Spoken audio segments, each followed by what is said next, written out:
Hello everyone, General Science or MCQ series at as any part 4 to discuss for you. Ahibolika Agriculture Department or exam or karane or APSC prelims or GS paper 1 or science section or karane. Ami tinita part complete korishu apnalage ji hokole chhoa nai description pora playlist or link to click kori tar pora agor part kita sai lobo paribo. Aji ami 91 pora start kore. Ajir session to mi arambho koror prothom question to sa which among the following is false about displacement. তলত আমাক চাৰিটা statement দিয়া আছে আৰু তাৰ কোনটো শুদ্ধ নহয় ডিসপ্লেসমেন্টৰ ক্ষেত্ৰত হেইটো দিছে এটা সব ডিসপ্লেসমেন্ট মানে কি ডিসপ্লেসমেন্ট মানে হৈছে যেটো শৰ্টেষ্ট ডিসটেন্স বিটুইন মানে টু পইণ্টছৰ মাজত যেটো শৰ্টেষ্ট ডিসটেন্স হ'ব হেইকে কয় কি ডিসপ্লেসমেন্ট যদি ফাইনেলৰ পৰা আমি ইনিশিয়াল টু মাইনাস কৰি দিও তেতিয়া আমি ডিসপ্লেসমেন্টৰ ভ্যালুটো পাই যাম ওকে তো ডিসপ্লেসমেন্ট পজিটিভ হ'ব পাৰে নেগেটিভ হ'ব পাৰে আৰু জিৰো হ'ব পাৰে সে সাপোজ এজন মানুহে এটা পইণ্টৰ পৰা ইষ্টৰ পিনে 7 কিলোমিটাৰ গ'ল right distance 7 kilometer travel korile tar pora he same pointer pora aru apunar 3 kilometer efale westor bine ghuri ahile ekhini hoise 3 kilometer to manujone total kiman distance cover korile boli jodi koy tetia hale 7 plus 3 10 kilometer manujone cover korile right but jodi displacement kiman hol boli jodi ko tetia hale ki hobo tetia hale hobo 4 okay ei jikhini thakibo 4 hekhini he displacement hol right তো displacement মানে আছে যেটো শৰ্টেষ্ট distance হয় দুটা পইণ্টৰ মাজত final আৰু initial পইণ্টৰ মাজত যেটো শৰ্টেষ্ট ডিসটেন্স হ'ব হেতুকে কয় ডিসপ্লেসমেন্ট তো ডিসপ্লেসমেন্ট কেতিয়াও ডিসটেন্সত কৈ ডাঙৰ হ'ব নোৱাৰে ৰাইট তো অপচন নম্বৰ যেটো বি হয় হেতু আমাৰ শুদ্ধ হয় displacement cannot be greater than the distance ডিসটেন্সত কৈ ডাঙৰ হ'ব নোৱাৰে আৰু এসআই ইউনিট সদায় মিটাৰে হ'ব তো অপচন নম্বৰ ডি টু বাকি থাকিলে ইট ইজ অলৱেজ পজিটিভ নহয় নেগেটিভ হ'ব পাৰে আৰু জিৰো হ'ব পাৰে সো সেই কাৰণে আমাৰ অপচন নম্বৰ ডি টু শুদ্ধ আনসাৰ হ'ব এটো ফলস হয় ডিসপ্লেসমেন্ট পজিটিভ নেগেটিভ জিৰো গুটেই কেটা হ'ব পাৰে আই থিংক আপোনালোকৰ ক্লিয়াৰ হৈছে তো নেক্সট কোৱেশ্চনটো চাও নেক্সট কোৱেশ্চনটো হৈছে colour of sea seems blue due to সাগৰৰ ৰং নীলা কিয় হয় কি কাৰণে হয় তো যেটো ৰিফ্লেকশন হয় আকাশৰ যেটো ৰিফ্লেকশন হেতু কাৰণে আৰু লাইটৰ যেটো প্ৰপাৰ্টি এটা আছে স্ক্যাটাৰিং ওকে সেই প্ৰপাৰ্টিটোৰ কাৰণে সাগৰৰ কালাৰটো নীলা দেখা যায় okay reflection of sky and scattering of light by the drops of water এটো হৈছে শুদ্ধ উত্তৰ নেক্সট কোৱেশ্চনটো হৈছে Newton's first law is also known as নিউটনৰ যেটো প্ৰথম ল এটো কি বুলি কোৱা হয় তো নিউটনৰ যেটো প্ৰথম ল তাক কোৱা হয় law of inertia right law of inertia so now tell me what is inertia আমি গম পালো নিউটনৰ যেটো প্ৰথম ল তাক কোৱা হয় law of inertia তো এতিয়া inertia কি বস্তু যেটো কারেন্ট স্টেট হয় হেতু চেঞ্জ যদি হয় হে কারেন্ট স্টেটৰ হেতুৰ বিৰোধ কৰা যেটো টেন্ডেন্সি হেতুকে কয় inertia আমি যেটো কন্ডিশনত আছো সে সাপোজ আমি বহি আছো আমি বহি থাকিব বিচাৰো আমি যদি ট্ৰাভেল কৰি আছো আমি যদি গাড়ী ধৰক বাছত গৈ আছো আমি গৈ থাকিব বিচাৰো যেটো ধৰক গতিশীলতা বা স্থিতিশীলতা বুলি কোৱা হয় হে কনসেপ্টে হৈছে inertia okay next question instrument for measuring wind velocity is called বতাহৰ গতিবেগ মেজাৰ কৰা ইনস্ট্ৰুমেন্ট হেতু হৈছে anemometer option number b next question to saw earth's escape velocity is পৃথিৱীৰ escape velocity মানে হৈছে পলায়ন বেগ যদি আমি পৃথিৱীৰ পৰা যদি আমি পলাব বিচাৰো পৃথিৱীৰ পৰা তো পৃথিৱীয়ে কাকো পলাব নিদিয়ে মাধ্যাকৰ্ষণ শক্তিৰ দ্বাৰা সকলোকে এট্ৰাক্ট কৰি ৰাখে বাট যদি পৃথিৱীৰ পৰা পলাব লগিয়া হয় তেতিয়া হলে কি বেগত পলাব লাগিব যদি আপুনি 1 সেকেন্ডত 11.2 কিলোমিটাৰ স্পিডত যাব পাৰে তেতিয়া হলে পৃথিৱীৰ পৰা পলাব পাৰিব আৰু হেতুকে কয় এস্কেপ ভেলোচিটি পলায়ন বেগ ৰাইট আৰু যেটো আপোনাৰ ৰকেট লঞ্চ কৰাৰ সময়ত ব্যৱহাৰ কৰিব লগিয়া হয় হেতু যদি হেতু স্পিডত পৃথিৱীৰ পৰা যাব পাৰে তেতিয়া হলে হেতু পৃথিৱীৰ যেটো মাধ্যাকৰ্ষণ শক্তি হয় তাৰ পৰা বাহিৰ হৈ যায় ওকে আৰু বেলেগ বেলেগ গ্ৰহ প্ৰত্যেকটো গ্ৰহৰে নিজা নিজা এস্কেপ ভেলোচিটি থাকিব গ্ৰহবিলাক যিমানে আকাৰত ডাঙৰ হৈ গৈ থাকিব হিমানে এস্কেপ ভেলোচিটিটো বৃদ্ধি হৈ গৈ থাকিব তো আপোনালোকে মন কৰিবলগীয়া কথা আছে 11.2 কিলোমিটাৰ পাৰ সেকেন্ড হৈছে আমাৰ পৃথিৱীৰ escape velocity next question if the gravitational force of the earth suddenly disappears which one of the following will be the correct consequence যদি পৃথিৱীৰ যেটো গ্ৰেভিটেশনাল ফোৰ্স হয় হেতু যদি সাডেনলি নোহোৱা হৈ যায় তেতিয়া হলে কি হ'ব Option 8 আমাক দিছে the mass of the object will become 0 but the weight will remain the same. B দিয়া আছে the weight of an object will become 0 but the mass will remain the same. That means গোটে option কেটা আমাক weight আৰু massৰ বিষয়ে কিবা কিবি দি থোৱা আছে right weight আৰু massৰ বিষয়ে দিয়া আছে আমি সেই হিচাপত আনসাৰটো উলিয়াব লাগে কি হ'ব যদি গ্ৰেভিটেশনাল ফোৰ্স নাইকিয়া হয় তো প্ৰথমতে weight কি বস্তু and mass কি বস্তু তো ওয়েট হৈছে যেটো ফোর্সত পৃথিৱীয়ে নিজৰ পিনে এট্ৰাক্ট কৰি ৰাখে হেতু ফোৰ্সকে হেতুকে আমি ক'ব পাৰো কি ওয়েট বুলি ৰাইট তো দ্যাট মিন্স ওয়েট মানে হৈছে m into g আৰু মাস কি বস্তু মাস মানে হৈছে কোয়ান্টিটি অফ ম্যাটাৰ প্ৰেজেন্ট ৰাইট যেটো কোয়ান্টিটি ম্যাটাৰ প্ৰেজেন্ট থাকিব হেতুকে ক'ব পাৰো আমি মাস বুলি তো যেতিয়া গ্ৰেভিটেশনাল ফোর্স নাইকিয়া হৈ যাব এই g2 তো নাইকিয়া হৈ যাব ওকে তো দ্যাট মিন্স ওয়েট টু নোহোৱা হৈ যাব বাট মাসৰ ক্ষেত্ৰত ত্বৰণৰ কোনো কথা নাথাকে ওকে জিৰ কোনো কথা নাথাকে গতিকে মাসটো একে থাকিব তো যেতিয়াই গ্ৰেভিটেশনাল ফোৰ্স নাইকিয়া হ'ব পৃথিৱীৰ পৰা তেতিয়াই কি হ'ব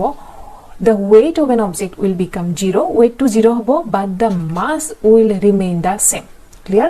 so option number b to hobo amar uttor ইয়াৰ লগতে আৰু এটা কথা আপোনালোকে মনত ৰাখি থব weight আৰু massৰ পৰা weightor যেটো ইউনিট হ'ব হেতু হ'ব নিউটন আৰু massৰ ইউনিট কেজি আৰু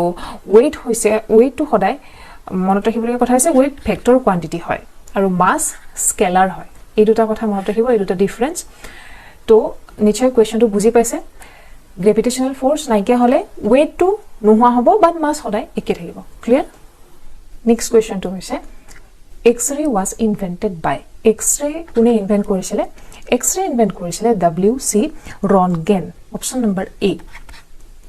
next 99 Einstein was honored with Nobel Prize for Einsteinক Nobel Prize কিহৰ কাৰণে দিয়া হৈছিল যেটো ফটো ইলেক্ট্ৰিক এফেক্ট হয় হেতু যেতিয়া আইনষ্টাইনে যেতিয়া ডিসকভাৰ কৰিছিলে তাৰ কাৰণে দিয়া হৈছিল আইনষ্টাইনক Nobel Prize যেটো ফিজিক্সৰ 1921 ৰ Nobel Prize আছিল হেতু ৰাইট তো মনত ৰাখিব ফটো ইলেক্ট্ৰিক এফেক্টৰ কাৰণে দিয়া হৈছিল Nobel Prize নেক্সট কোৱেশ্চনটো হৈছে the rising sun is visible to us before actual sunrise because of যেতিয়া সূৰ্য উদয় হয় যেটো একচুয়াল টাইম হয় তাতকে আমি প্ৰায় 2 মিনিট আগত দেখা পাও এই যেটো কথা এই যেটো ঘটনা হেতু কোনটো প্ৰপাৰ্টিৰ কাৰণে হয় লাইটৰ তো হেতু হৈছে ৰিফ্ৰাকশন অফ লাইট অপচন নম্বৰ সি এই যেটো প্ৰপাৰ্টি হয় লাইটৰ ৰিফ্ৰাকশন হে প্ৰপাৰ্টিটোৰ কাৰণে আমি সূৰ্য যেতিয়া উদয় হয় তাতকে প্ৰায় 2 মিনিট আগত আমি দেখা পাও clear next question spherical form of raindrop is due to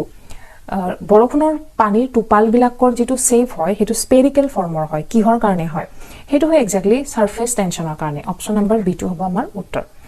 next 102 the time taken to reach the sunlight up to the surface of earth is approximately পৃথিৱীৰ সাৰফেসত সূৰ্যৰ ৰশ্মিটো আহি পাবৰ কাৰণে approximately কিমান সময় লাগে হেতু দিছে আনসাৰ হ'ব প্ৰায় 8 মিনিট 20 সেকেন্ড প্ৰায় 8 মিনিট 20 সেকেন্ড সময় লাগে নেক্সট কোৱেশ্চন টু চাও on adding common salt to water the boiling and freezing point of water will যদি আমি common salt add কৰো পানীত তাৰ পিছত যদি boiling point আৰু freezing point টো চেক কৰো তেতিয়া হলে কি হ'ব তো সব মন কৰিব boiling point টো সদায় ইনক্ৰিজ হৈ যাব যদি salt add কৰা হয় পানীত ওকে boiling point টো ইনক্ৰিজ হ'ব আৰু যেটো freezing point হয় হেতু ডিক্ৰিজ হৈ যাব মন কৰিব boiling point ইনক্ৰিজ হ'ব salt add কৰাৰ লগে লগে আৰু freezing point ডিক্ৰিজ হ'ব clear next question why it is easier to swim in the sea than in a river যিকোনো নদীত যদি হাতুৰিব লগা হয় তাতকৈ যদি সাগৰত হাতুৰিব লগা হয় তেতিয়া ইজি হয় কিয় কাৰণ সি ওয়াটাৰ সাগৰৰ যিখিনি পানী হেখিনি সল্টি হয় যাৰ কাৰণে ডেনসিটিটো বেছি হয় আৰু সেই কাৰণে হাতুৰিবৰ কাৰণেও সুবিধা হয় তো আমাৰ আনসাৰ হ'ব option number A sea water is salty সেই কাৰণে সাগৰত হাতুৰিবলৈ সুবিধা হয় নদীত হাতুৰাতকৈ right next question 105 A device which converts electrical energy into mechanical energy is তলৰ কোনটো ডিভাইসে ইলেক্ট্ৰিকেল এনাৰ্জি পৰা মেকানিক্যাল এনাৰ্জি লৈকে কনভাৰ্ট কৰিব আনসাৰটো হ'ব কি electric motor right electric motor converts electrical energy into mechanical energy লগতে আপোনালোকে জেনাৰেটৰৰ কথাটো মনত ৰাখি থব জেনাৰেটৰে কি কৰিব a generator converts mechanical energy into electrical energy right so electric মোটৰে ইলেক্ট্ৰিকেলৰ পৰা মেকানিক্যাললৈকে কনভাৰ্ট কৰিব আৰু জেনাৰেটৰে মেকানিক্যালৰ পৰা ইলেক্ট্ৰিকেললৈকে কনভাৰ্ট কৰিব ৰাইট নেক্সট কোৱেশ্চন টু চাও why does a blackboard appears black in color blackboard of black কিয় দেখি black কি কাৰণে দেখি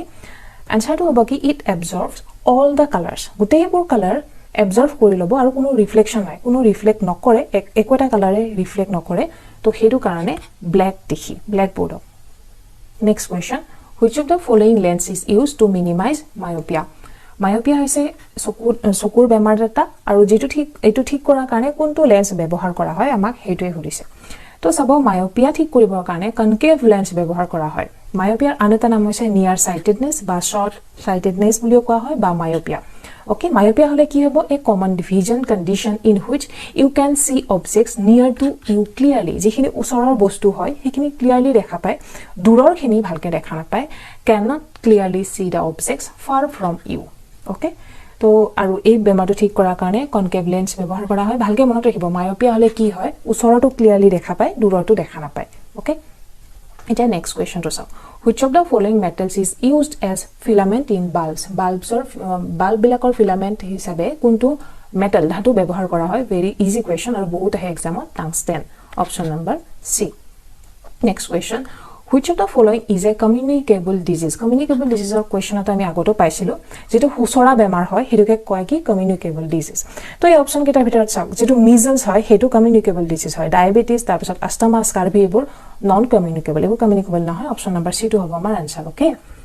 next question dash is the study of microanatomy of cells tissues and organs as seen through a microscope তো এই যেটা study of this study of that এই গুটেই কেটা বহুত ইম্পৰ্টেন্ট হয় এই লজিক এটা ওকে তো এই ধৰণৰ কোৱেশ্চনবোৰ আপোনালোকে ভালকে চাব এটা কোৱেশ্চন আপোনালোকৰ আহিব পাৰে এই প্ৰশ্নটোৰ উত্তৰ হৈছে histology is the study of microanatomy of cells tissues and organ as seen through microscope বাকি কেটা মই আপোনালোকক দি দিছো প্যালিওন্টোলজি মানে হৈছে study of animal and plant fossil that means জীৱাশ্মৰ যেটো অধ্যয়ন হয় দ্যাট ইজ প্যালিওন্টোলজি তাৰ পিছত আহিলে ইকটিওলজি মানে হৈছে branch of zoology that deals with fishes মাছৰ লগত ৰিলেটেড যেটো ব্ৰাঞ্চ হয় হেতু হৈছে ইকটিওলজি তাৰ পিছত এন্টোমোলজি মানে হৈছে ইনসেক্ট পোক পুৰাৰ বিষয় অধ্যয়ন কৰা যেটো ব্ৰাঞ্চ হয় বায়োলজিত হেতুকে কয় কি এন্টোমোলজি ওকে তো আই থিংক একেটা আপোনালোকৰ ক্লিয়াৰ হৈছে আপোনালোকে এইখিনি ভালকে চাব ইয়াৰ পৰা কোৱেশ্চন আহে ওদিকে আহিব পাৰে আপোনালোকৰ next প্ৰশ্নটো চাও which human body part can well be called the chemical factory of our body আমাৰ মানুহৰ শৰীৰৰ কোনটো পাৰ্টক chemical factory বুলি কোৱা হয় আনসাৰটো হৈছে কি লিভাৰক কোৱা হয় chemical factory next question with which of the following body organ is pacemaker associated নিশ্চয় সকলোৱে জানে pacemaker কিহৰ লগত ৰিলেটেড হয় হাৰ্টৰ লগত ৰিলেটেড হয় next question insulin is a kind of dash insulin কি হয় হৰমন হয় protein হয় enzyme হয় নে vitamin হয় তো ইনসুলিন হৰমন হয় বিতকে আৰু যাক নিহৰিত কৰে কোনে পেনকিয়াছ নামৰ গ্ৰন্থিটোৱে আৰু পেনকিয়াছৰ এবিট স্পেশাল সেল আছে দ্যাট ইজ বিটা সেলৰ দ্বাৰা ইনসুলিন মানে হৰিত হয় আৰু ইনসুলিন হৈছে এবিট হৰমন যাৰ কাৰণে যাৰ অভাৱত ডায়াবেটিস ৰোগটো হোৱা দেখা যায় next question which is the longest bone in human body মানুহৰ শৰীৰৰ আটাইতকৈ দীঘল বনডাল কোনডাল হেডাল হৈছে ফিমাৰ okay femur আৰু এই যেডাল বোন হয় হেডাল প্ৰেজেন্ট আছে আমাৰ থাইৰ যেডাল বোন হয় হেডালে হৈছে ফিমাৰ ওকে আৰু এডালক স্ট্ৰংগেষ্ট বোন বুলিও কোৱা হয় আৰু মানুহৰ যেটো লেন্থ হয়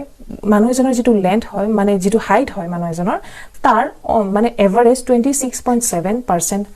লেন্থ হয় সেই বোনডালৰ ৰাইট তো ফিমাৰৰ পৰা এইখিনি কথাও আপোনালোকে মনত ৰাখি থব next question the specific role of vitamin K is in the synthesis of vitamin K specific role to ki synthesis koribo answer hoise prothrombin hoise eta enekwa eta factor jitu responsible hoy jitia blood clotting or homayat right aru prothrombin ei jitu eto ta actually protein hoy aru jak liver e banay to ei kotha khini monot rakhibo prothrombinor synthesis or karone vitamin K responsible hoy okay next question 116 the deficiency of niacin a vitamin of B complex group causes the disease আপোনালোকে নিশ্চয় সকলোৱে জানে যেটো B vitamin হয় হেতু এটা complex ফৰ্মত থাকে কমপ্লেক্স হিচাপত থাকে বেলেগ বিভিন্ন ভিটামিন লগ হৈ থাকে আৰু তাৰ ভিতৰত এটা ভিটামিন হৈছে নিয়াচিন ৰাইট আৰু এই নিয়াচিনৰ অভাৱত কি হয় আমাৰ কোৱেশ্চনটো হৈছে হেতু তো নিয়াচিনৰ অভাৱত যেটো পেলাগ্ৰা নামৰ বেমাৰ হয় হেতু হয় ৰাইট আৰু এই যেটো নিয়াচিন হেতু যেটো ভিটামিন B3 হয় B3 ৰ আন এটা নাম হৈছে নিয়াচিন মনত ৰাখিব B3 ৰ আন এটা নাম হৈছে niacin next question national science day is observed on amar bharatot science day ketia celebrate kora hoy ketia observe kora hoy very easy question 28 February observe kora hoy every year proti bochore right jitu raman effect discover kora hoisile CV Ramanar dara 28 February hetu mark korar karone এই যেটো আমাৰ national science day celebrate কৰা হয় 2021 ৰ theme আছিল future of STI impact on education skills and work STI মানে হৈছে science technology and innovation এই থিমটো মনত ৰাখিব এটো এক্সামত আহি থাকে ইম্পৰ্টেন্ট দেৰ পৰাও এই প্ৰশ্নটো ইম্পৰ্টেন্ট হয় গতিকে মই আপোনালোক ইয়াতে একেলগতে ইনক্লুড কৰাই দিছো ওকে নেক্সট কোৱেশ্চন টো which one of the following is the unit of measure of the thickness of the ozone layer of the atmosphere বায়ুমণ্ডলৰ যেটো ওজন লেয়াৰ আছে সেই ওজন লেয়াৰৰ থিকনেস টু মেজাৰ কৰাৰ কাৰণে কোনটো ইউনিট হয় হেতু হৈছে Dobson unit option number B Dobson next question an astronaut sees the color of the sky as astronaut এজনে আকাশৰ স্কাইৰ যেটো কালাৰ হেতু কেনেকুৱা দেখে হেতু সদায় ব্ল্যাক দেখিব কাৰণ কোনো মানে ৰিফ্লেকশনৰ কাৰণে কোনো মিডিয়াম নাপায় ওকে কোনো মিডিয়াম নাপায় আৰু হেতু কাৰণে ব্ল্যাক দেখা যায় কোনো এটমস্ফিয়াৰ যেহেতু প্ৰেজেন্ট না থাকে হেতু কাৰণে ব্ল্যাক দেখে next question which of the following has the longest wavelength তৰংগ দৈৰ্ঘ্য তলৰ কোনটো বেছি হয় infra X ray radio visible light answer কি হ'ব ৰেডিও ওয়েভছৰ তৰংগ দৈৰ্ঘ্য আটাইতকৈ দীঘল তো আজি আমি এইখিনিলৈকে ডিসকাস কৰিলো 120 লৈকে আই হোপ আপোনালোকৰ ক্লিয়াৰ হৈছে গুটিখিনি ডাউট থাকিলে জনাব কমেন্ট সেকশনত ভিডিওটো ভাল পালে লাইক কৰিব শেয়াৰ কৰিব কমেন্ট কৰিব আৰু নেক্সট ক্লাছত বাকি কন্টিনিউ কৰি যাম থ্যাংক ইউ ভেৰি মাচ এতিয়ালৈকে যদি আমাৰ চেনেলটো সাবস্ক্ৰাইব কৰা নাই কৰি দিব লগতে নটিফিকেশন বেলটো প্ৰেছ কৰি ৰাখিব